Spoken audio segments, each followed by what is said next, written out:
Okay, so we're here with Austin Green, and can you tell us a little bit about yourself? Wow, that's a big question to start off with. I am an ex-Air Force veteran, and I went to OU art school after I got out of the military. I've always had a passion for filmmaking since I was a young child.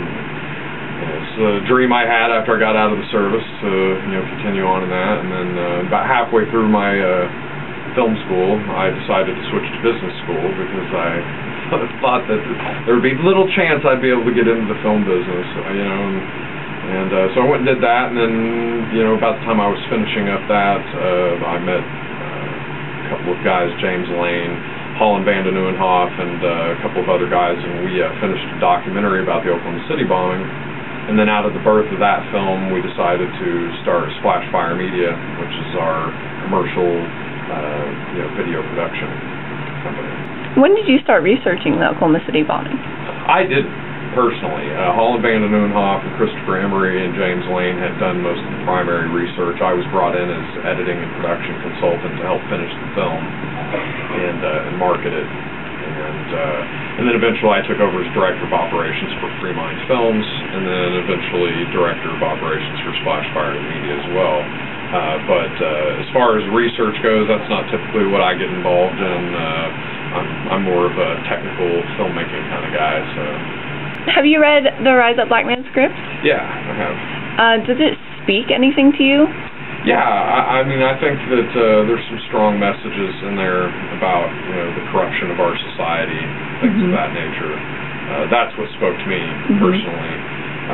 Just how we really need to re-examine the state of our social structure and the way things are set up, and maybe try to find solutions to make things better for all people. Can you tell me about a time when you've encountered racism?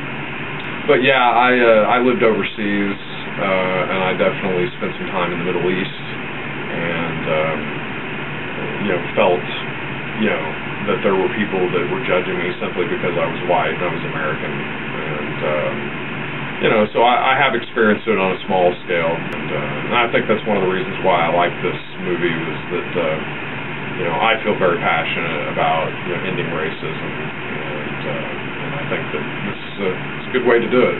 Movies are a very strong influence on the way people think. So. Let's see. If you could make one public service announcement in your life, what would it be about? It would probably be about poverty in and of itself. I've experienced this to a great degree in my life. I didn't grow up rich, and I mean, we always had food, and so I guess that.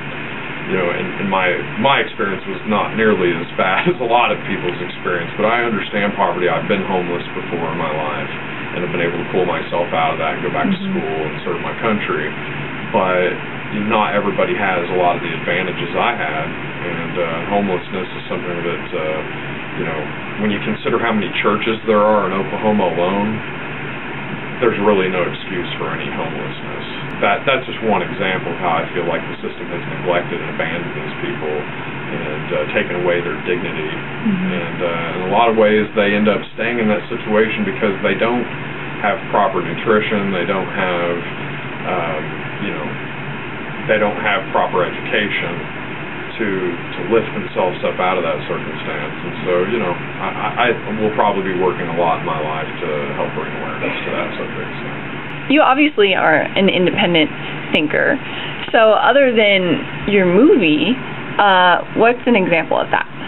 I did help author a scientific paper with my stepmother on the structure of consciousness and interest in consciousness science and things like that. But do you have a favorite quote or poem or book or movie that's your favorite?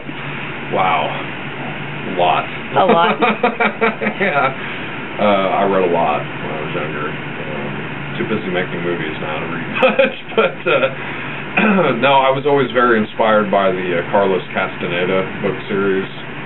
He was an anthropologist from UCLA and went and studied the Yaqui Indians in northern Mexico and got kind of wrapped up in the world of shamanism and hallucinogens and these kind of things. And I'm very into consciousness science, and a lot of what he dealt with was kind of breaking barriers on how we understand what the human mind and the human consciousness is.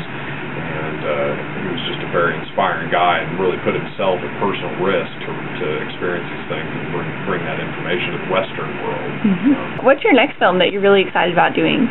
Do you have one planned right now? Yeah, Free Mind Films is in pre-production on its next documentary.